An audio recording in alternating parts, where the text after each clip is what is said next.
We haven't had a lot of heavy rain in our area lately, but many rivers and streams are overflowing their banks, flooding northern parts of the county. The reason? More rain has fallen much farther upstream, and now it's pushing a huge volume of water down to the Gulf. Meteorologist Adam Olivier has been out all day seeing what effects this river flooding has had on some of the locals a little north of here. Adam? That's right, Byron. It's incredible to see some of these pictures, as you see behind me, of the river flooding that's going on for the second time this year. And as you can see, acre after acre is covered in this murky mess. Not a good time for many of those residents out there, but for many of them, it's just another day living along the river. Familiar sights and familiar sounds. For the second time this year, the Tensaw River is spilling out of its banks. Video from the Fox 10 News drone shows the extent of the floodwaters. Even though river flooding is nothing new to locals, the closeness of these two floods has captured their attention.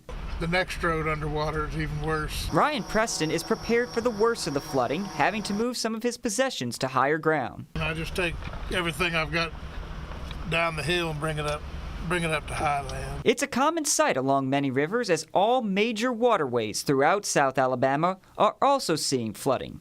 The Mobile River is expected to crest soon, and even parts of Saraland are seeing flooding. Cofield Park is closed off as water pours into the parking lot. Dale Street is impassable as the waters overtake portions of the road. Back on the Tensaw, people aren't too worried about the rising water. It always doesn't get over the road, but it's today it obviously is. And it seems most of the wildlife aren't too bothered by it either. Everyone is just waiting for the waters to begin receding.